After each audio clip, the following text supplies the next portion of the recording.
हमारे भारत में अगर इंफ्रास्ट्रक्चर की हम बात कर दें तो बिल्डिंगें दिखने लग जाती हैं, बड़ी बड़ी बस। हमें इतना ही पता है कि इंफ्रास्ट्रक्चर यही होता है। लेकिन अगर हम आईआईटी का एग्जाम देने जा रहे हैं और बिना बात के कंफ्यूज्ड हैं कि इंफ्रास्ट्रक्चर में होता क्या है, तो इस वीडियो में मैं बिल्कुल आराम से तुम्हें वो हर एक चीज करवा दूंगा जो तुम्हें इंफ्रास्ट्रक्चर में याद रखनी है। शुरू करते हैं।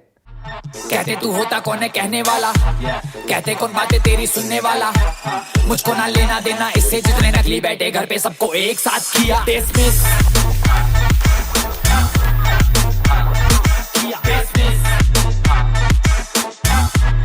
सबको एक साथ किया।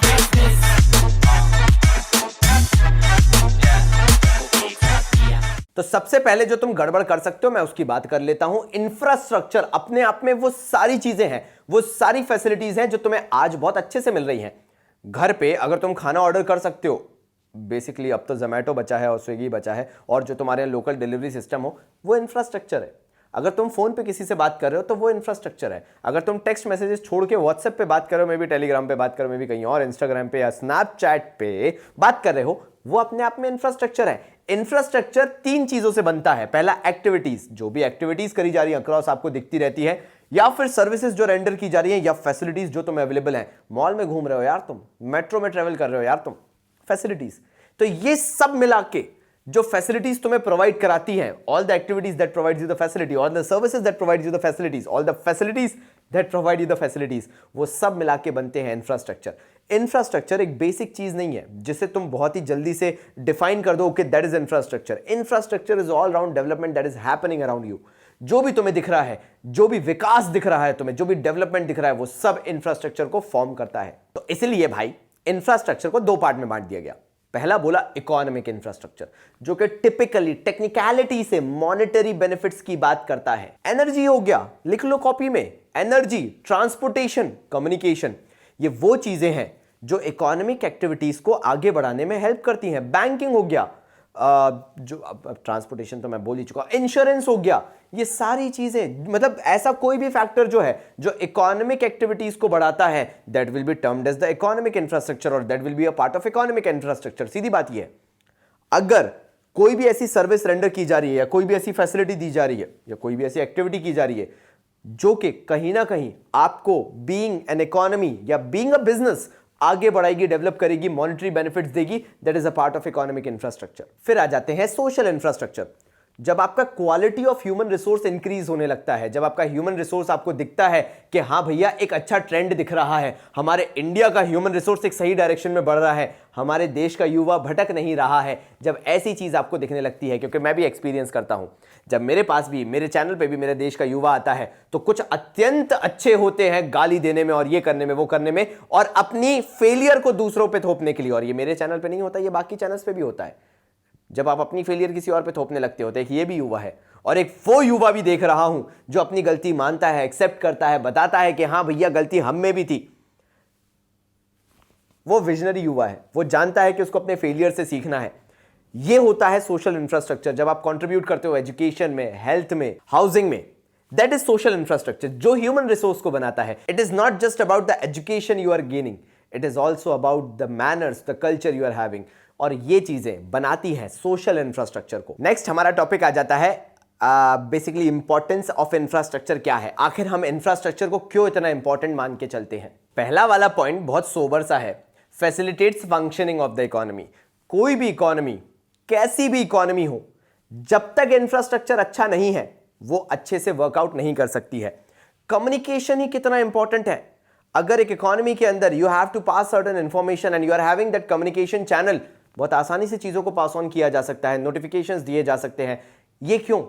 क्योंकि ये इंफ्रास्ट्रक्चर का पार्ट है और ये इकोनॉमी को फंक्शन करने में वाकई में काम में आता है। बिकॉज पीपल आर अवेयर, लोगों को पता है, नॉलेज है चीजों का। सिर्फ किस कारण से? एक छोटी सी चीज जो इंफ्रास्ट्रक्चर का पार्ट है, कम्युनिकेशन, रेलवेज, रोडवेज, ये सारी चीजें जो हैं ये इकोनॉमी को कंट्रीब्यूट करती हैं डेवलप होने में, साथ में बेसिक रनिंग के लिए भी। सेकंड आता है हमारा एग्रीकल्चरल डेवलपमेंट। भैया हम कृषि प्रधान देश है और हमारा मेजॉरिटी ऑफ शेयर जो है वो एग्रीकल्चर से आता है। मतलब जितने लोग बेसिकली एम्प्लॉयड हैं वो बेसिकली एग्रीकल्चर में है, और वहां से हमें मालूम है कि जब मैक्सिमम शेयर आ रहा है तो हमारा कंट्रीब्यूशन भी वहां पे उतना ही बनता है। जब हम वर्ल्ड नंबर 1 है when it comes to agriculture, तो हमें भी तो वहां पे कंट्रीब्यूट करना है ना। जैसे रेलवेज हो गया, रोडवेज हो गया, अगर रोडवेज है, अगर वेयर हाउसिंग फैसिलिटी है तो स्टोरेज की फैसिलिटी है, रेलवेज है तो ट्रांसपोर्टेशन की फैसिलिटी है, अगर रोडवेज है तो easy connectivity from rural areas to urban areas है, ये और पेस्टिसाइड्स हो गया, फर्टिलाइजर्स हो गए, ये सब चीजों के लिए दुकानें होना जरूरी है जो कि इंफ्रास्ट्रक्चर का पार्ट है। कहां से लेके आओगे भैया तुम? जब तुम्हारे पास इंफ्रास्ट्रक्चर होगा। और यही चीज इंफ्रास्ट्रक्चर को अपने आप में इंपॉर्टेंट बना देती है। अगर मैं एग्रीकल्चरल पर्सपेक्ट से भी सोचना चालू करूं, अब बात कर लेते हैं इकोनॉमिक डेवलपमेंट की, जो कि अपने आप में थर्ड पॉइंट है। एग्रीकल्चर को चाहिए proper irrigation facilities, proper market, ये इकोनॉमिक डेवलपमेंट है, ये विकास है। अगर आपने ये बेसिक फैसिलिटीज भी किसान को देना चालू कर दी तो उसका डेवलपमेंट नेक्स्ट लेवल पे हो जाएगा। हाई यील्डिंग वैरायटी सीड्स आप पढ़ चुके हो, उनका इंपैक्ट क्या होता है। और इसी तरीके से अगर मैं इंडस्ट्रियल सेक्टर की बात करूं या इंडस्ट्रीज की बात करूं, उन्हें क्या चाहिए? पावर जनरेशन चाहिए, अच्छा लेबर चाहिए जो कि एजुकेटेड होना चाहिए। कौन प्रोवाइड कराएगा? हमारा इंफ्रास्ट्रक्चर। अगर वो चीज कैपेबल है हम प्रोवाइड कराने के, सरकारी स्कूल्स हैं हमारे पास, हेल्थ सैनिटेशन फैसिलिटी है जो स्टैंडर्ड ऑफ लिविंग और सीधी बात है लाइफ एक्सपेक्टेंसी को बढ़ा देती है, तो हम जानते हैं कि हमारे पास लोग भी नॉलेजेबल होंगे। How again it is possible? By the way of infrastructure, and that is how economy develops, और इसलिए वो इकोनॉमिक डेवलपमेंट का पार्ट है। बेटर क्वालिटी ऑफ लाइफ, मैं इससे अच्छा एग्जाम्पल ही नहीं दे सकता तुम्हें कि हम वो जनरेशन है, मतलब मैं तो अपने आप को मानता हूं, तुम लोग तो बिल्कुल नहीं हो, तुम लोग तो अच्छे पले बड़े हो। मैं वो जनरेशन में हूं जिसने एक लाइफ बॉय की लाल बड़ी टिकिया जिससे पूरा मोहल्ला नहा ले, वहां से हैंड वॉश तक का सफर देखा है। मैं लिटरली बता रहा हूं, ब्रीज साबुन की जो लेवल होते थे ना हमारी जिंदगी में, मतलब स्टैंडर्ड होता लक्स और ब्रीज, वरना हम थे हमाम वाले, रेक्सोना वाले, मेडिमिक्स वाले, इस टाइप के लोग थे हम। और मेडिमिक्स उस टाइम पे इतना अच्छा नहीं होता था, ये गोदरेज नंबर 1 वगैरह इतनी इंपॉर्टेंस नहीं थी इनकी, अभी भी नहीं है, मतलब मैं मानता हूं, लेकिन हाँ समझ रहे हो ना तुम। हमारे घर में लाइफ बॉय आता था, एक लाइफ बॉय आया, ऐसी भयंकर टिकिया, नहाओ नहाओ फेंक के मार दो वाली बात है। ये चीजें हमारे यहाँ पे देखी थी हमने। और आज हम हैंड वॉश देखते हैं, नहीं भैया, जो हर बूंद निकलनी चाहिए वो एकदम साफ होनी चाहिए। That is better quality of life. Economy में चेंजेस देखो आप, हम सैनिटेशन को लेके कितने अवेयर हैं। मुझे तो अपनी लाइफ में एक सर्टेन पॉइंट के बाद जाके पता चला कि भैया मुंह पे हाथ रख के छींका जाता है। सोच लो तुम, मतलब नॉट अ शेम, बट हाँ वो चीजें मैंने धीरे धीरे सीखी लाइफ में। Again because there was no awareness at that point of time, चीजों इतने ज्यादा अवेयर नहीं हुआ करते थे लोग। This is how you choose to have a better quality of life when you have that infrastructure, when you have that awareness. Social awareness होनी जरूरी है, जो आज हम देखते हैं। फिर आते हैं provides employment पे। हाँ मैं मानता हूं कि कहीं ना कहीं इंफ्रास्ट्रक्चर जो है वो रेलवेज का डेवलपमेंट है, रोडवेज का डेवलपमेंट है, बड़ी बड़ी बिल्डिंगें बन रही है, बड़े बड़े बिजनेस हाउसेस खुल रहे हैं, और उससे होता क्या है? एम्प्लॉयमेंट प्रोवाइड किया जाता है उन लोगों को जो कि अगेन इंफ्रास्ट्रक्चर का यूज करते हुए, एजुकेशन लेते हुए आगे बढ़ना चाहते हैं, to have a better quality of life. Again that is how possible infrastructure. और फाइनली लास्ट, फैसिलिटेट्स आउटसोर्सिंग। आज के टाइम पे भारत के अंदर केपीओज है, बीपीओज है, बिजनेस प्रोसेस आउटसोर्सिंग है, नॉलेज प्रोसेस आउटसोर्सिंग है। लोग इंडिया में काम करवाना चाहते हैं, लोग जानते हैं कि यहां का लेबर जो है वो मेहनती है, काम करना जानता है। वो लोग जो पहले अमेरिका में काम करवाया करते थे, अपने जो भी वर्क हुआ करता था, बड़ी बड़ी कंपनीज जो आउटसोर्स कर देती थी अमेरिकन कंपनीज को, आज वो इंडियन पब्लिक से, जो इंडिया में लोग हैं जो काम करना चाहते हैं, उनसे काम करवाना चाहते हैं। अगेन बिकॉज दे नो कि हम लोग जो हैं we are willing to work for more and more hours in comparison, जो वहां पे उनको वेज रेट देना पड़ता है उससे कई सस्ते में इंडिया में काम कराया जा सकता है, plus we are willing to work more and more. इसी कारण से आउटसोर्सिंग का हमारे भारत में काफी क्रेज देखने को मिलता है। But again how? Because infrastructure made us सो।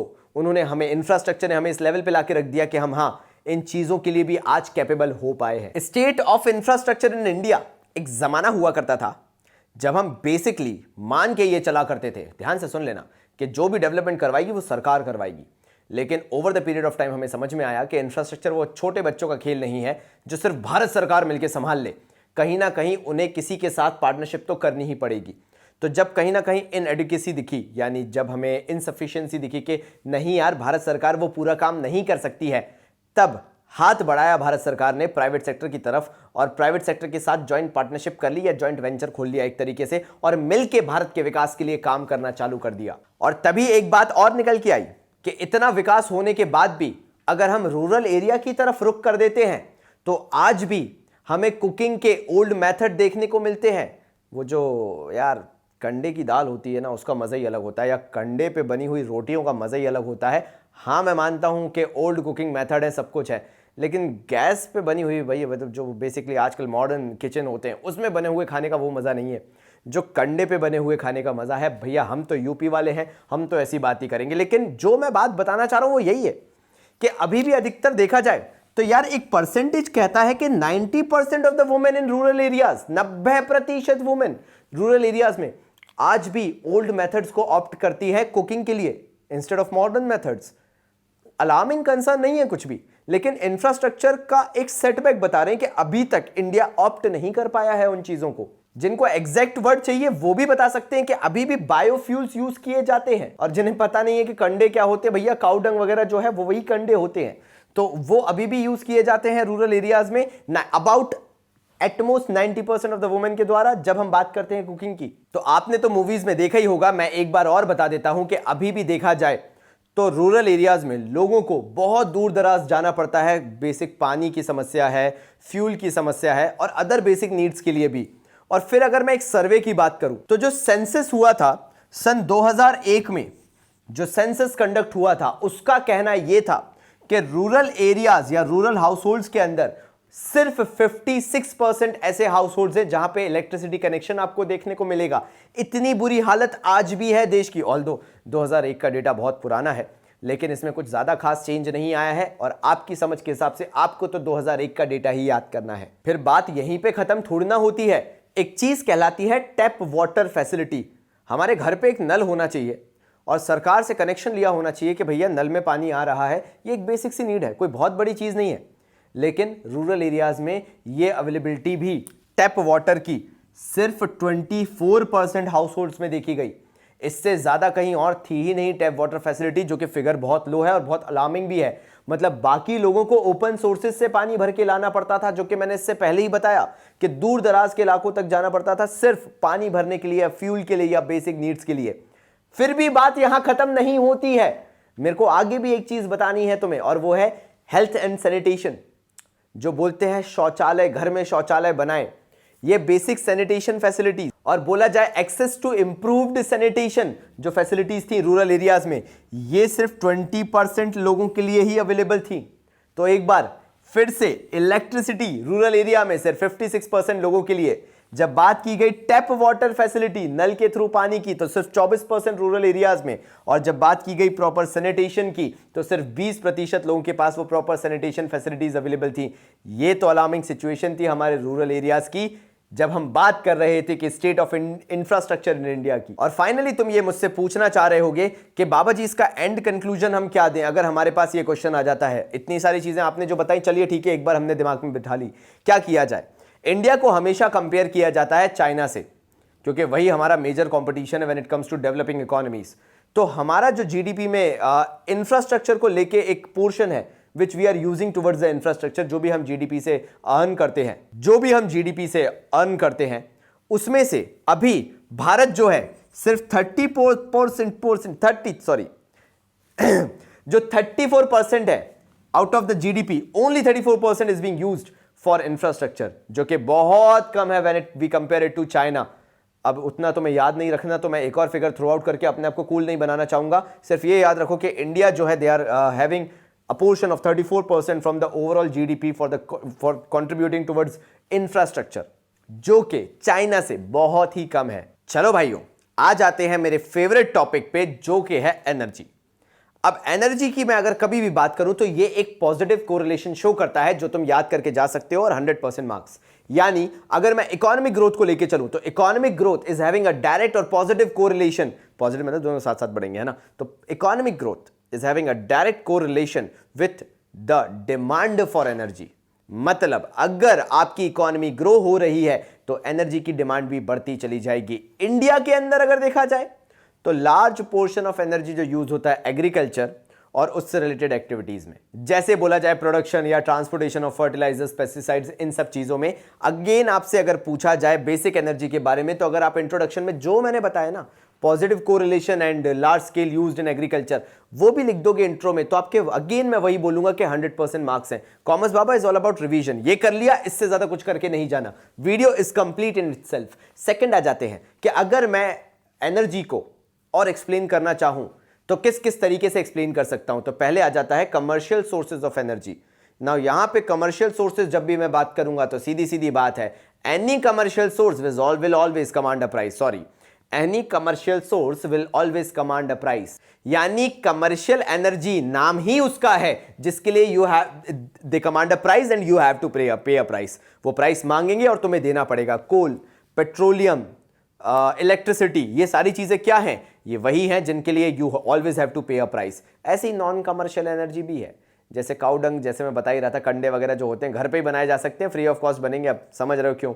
फिर उसके साथ साथ एग्रीकल्चरल वेस्ट भी होता है, वो भी नॉन कमर्शियल है। आराम से आपका वेस्ट बचा हुआ है, उसको यूज कर लो। तो ये नॉन कमर्शियल एनर्जी है। अगेन ये एनर्जी प्रोड्यूस करते हैं, लेकिन इसके लिए यू डोंट हैव टू पे एनी प्राइस। लेकिन नॉन कमर्शियल को ऐसे ही थोड़ी ना छोड़ देंगे। Non commercial sources of energy जो हैं, यहां पे अगर आप चाहो तो एक फिगर लिख सकते हो जो बाबा जी ने याद करा दिया है कि 60% of the house hold in rural areas जो हैं वो आज भी जो non commercial sources of energy हैं उनको यूज करते हैं कुकिंग के लिए। फिर आ जाते हैं कन्वेंशनल सोर्सेज ऑफ एनर्जी के बारे में।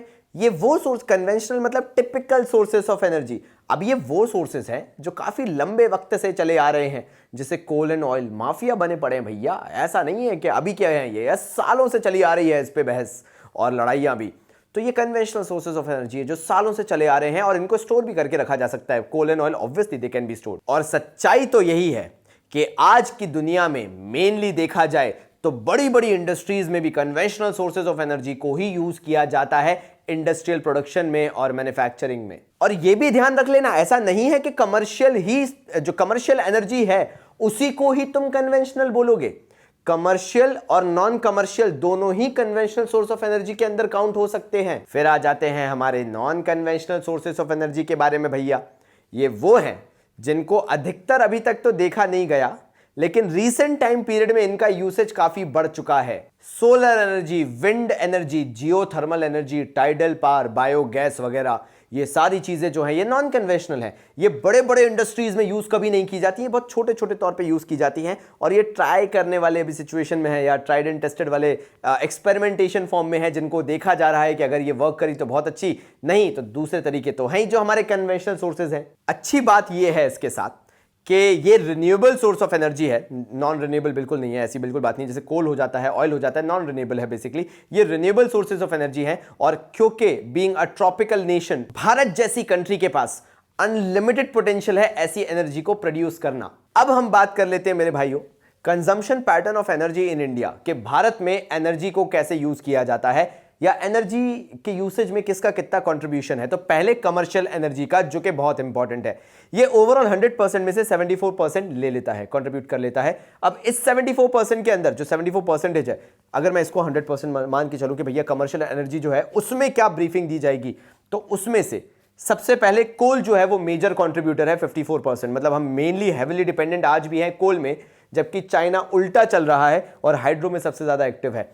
फिर ऑयल आ जाता है 32% कंट्रीब्यूशन पर, नेचुरल गैस 10% है, और जो हाइड्रो एनर्जी जो फ्यूचर देख रहा है पूरा वर्ल्ड, भारत सबसे पीछे है, उसमें सिर्फ 2% का कंट्रीब्यूशन है when it comes to commercial energy. अब अगर कमर्शियल एनर्जी 74% है तो बाकी 26% non commercial sources of energy है। और काउ डंग, वो भी जो भी हो गया, एग्रीकल्चरल वेस्ट वगैरह, वो 26% कंट्रीब्यूट करता है। That is not alarming at all, but the problem is कि उससे कोई फ्यूचर बेनिफिट नहीं है हमें, या हमें उससे कोई आगे कमर्शियल बेनिफिट नहीं है एक तरीके से। और हां, एक और चीज, India is the biggest, one of the biggest importer of crude oil as well as petroleum products, और ये चीज फ्यूचर में बढ़नी ही है। दैट मीन्स हमारी डिपेंडेंसी जो है वो ऑयल पे बढ़ने वाली है। हाँ, कोल से हम रिड्यूस होंगे, लेकिन हम भी जानते हैं कि अगर हमें एनर्जी में एक मेजर प्लेयर बनना है तो हमें हाइड्रो एनर्जी को इंक्रीज करना ही पड़ेगा। अगर कोई टेक अवे नोट लेके जाना चाहते हो कि कमर्शियल एनर्जी का बिगेस्ट प्लेयर कौन है, तो industrial sector is the biggest user of commercial energy. Almost मैं यहां पे लिख देता हूं 44% of the commercial energy is being used by the industrial sector. तो अब बात कर लेता हूं मैं तुमसे पावर यानी हमारी बिजली की, इलेक्ट्रिसिटी की, जो कि हम बेसिकली पावर के नाम से जानते हैं। और भारत एक विकासशील देश है, हमारा भारत बढ़ रहा है, हमारा भारत ग्रो हो रहा है, और उसी के साथ साथ पावर जनरेशन का भी ग्रो होना उतना ही ज्यादा जरूरी है। बिकॉज जैसा मैंने बताया, इकोनॉमिक ग्रोथ अगर हो रही है तो एनर्जी या पावर कंजम्पशन तो बढ़ेगा ही बढ़ेगा। इसमें एक और चीज याद रखने वाली पता है क्या है? अब मैं जो कॉन्टेक्स्ट में बोलूंगा तो मैं उसी कॉन्टेक्स्ट में याद रखना है, क्योंकि इस टॉपिक से अगर कुछ लिखकर याद करना चाहते हो तो वो यही है, the growth rate of demand for power मैं लिख देता हूं। जो हमने डिमांड का ग्रोथ रेट देखा है, किस लिए? जो हमारी पावर जनरेशन है उसके लिए। ये जनरली आपको हायर साइड ही मिलेगा if you compare it to the growth of GDP. Example दूं, अगर जीडीपी का ग्रोथ रेट आप कहीं ना कहीं 8% के आसपास देखना चाहते हैं, तो आपको उसके लिए पावर जनरेशन जो है वो समवॉट अराउंड 12% के आसपास देखनी पड़ेगी।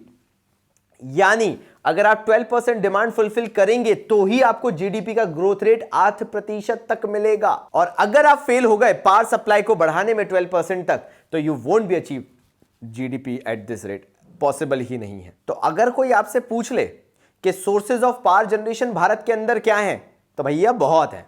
लेकिन हमारा भारत जो है वो अगर थर्मल जनरेशन, पावर जनरेशन से अगर उठे तो हम आगे की बात करें तो थर्मल पावर ये कहता है कि इसमें जो इलेक्ट्रिसिटी है वो कोल, ऑयल और नेचुरल गैस के थ्रू जनरेट की जाती है। और हमारा भारत आज भी हेविली उसी पे डिपेंडेंट है, स्पेशली कोल। आपको भरोसा नहीं हो रहा ना? आपको भरोसा बिल्कुल नहीं हो रहा तो मैं आपको एक फिगर बताता हूं। 2016 में एक एस्टिमेट कहता है कि 67% जो हमारे भारत में पावर जनरेशन हो रही है वो सिर्फ थर्मल पावर के थ्रू ही जनरेट हो रही है, even though we have nuclear options as well. लेकिन नहीं, हमारा पावर जनरेशन थर्मल पावर से ही चलेगा। यह शो करता है कि कहीं ना कहीं अभी भी हम इंफ्रास्ट्रक्चर के अंदर रेजिस्ट कर रहे हैं मॉडर्न टेक्नोलॉजीज को। तो सेकंड कौन सा ऑप्शन भारत के लिए अवेलेबल है? और वो है हाइड्रो इलेक्ट्रिक पावर प्लांट्स या हाइड्रो इलेक्ट्रिक पावर। ये भी हमारे पास ऑप्शन अवेलेबल है, लेकिन और रिन्यूएबल भी है, ऐसा नहीं है। लेकिन एक्चुअल में होता क्या है, इनिशियल इन्वेस्टमेंट इसमें बहुत ज़्यादा है, अदरवाइज वो बहुत चीपर सोर्स है। फिर लेकिन मेंटेनेंस भी तो करना है, इन्वेस्टमेंट शुरुआत में डैम्स वगैरह बिल्डअप करने पड़ेंगे। वो कॉस्टिंग होने के कारण भारत सरकार अभी भी हाइड्रो इलेक्ट्रिक पावर प्लांट्स को इग्नोर ही करती है। फिर आता है न्यूक्लियर और एटॉमिक पावर। यूरेनियम, थोरियम और प्लूटोनियम, इन सब से बनाया जाता है बेसिकली, पावर जनरेशन किया जाता है। काफ़ी कंट्रीज इस पर डिपेंडेंट हैं और बहुत बड़ा एग्जाम्पल हमारा जापान है, रशिया है। लेकिन ये लॉन्ग रन में बहुत फायदा देगा। लेकिन हमारे भारत में अभी क्योंकि एजुकेशन उतनी नहीं है तो हम उसको इतना कन्वेंशनल सोर्स ऑफ एनर्जी नहीं मान के चलते हैं, और अभी हमने एक्सपेरिमेंटेशन सिर्फ चालू ही किए हैं। तो मेरे भाइयों, यहां पे मैं तुम्हें इतना कंटेंट देके जा रहा हूं, तैयारी करके रखना। मैं दूसरे वीडियो के साथ आ रहा हूं और उसके अंदर हम और डिटेल में जाएंगे और सारी चीजें याद कर लेंगे। याद रखना, फिगर्स ज्यादा जरूरी नहीं है, मैं तुम्हें उतने ही याद करवाऊंगा जितने तुम अपने दिमाग में भर सको। तो तब तक के लिए बाबा जी की तरफ से धन्यवाद। कहते कौन बातें तेरी सुनने वाला, मुझको ना लेना देना इससे, जितने नकली बैठे घर पे सबको एक साथ किया डिसमिस।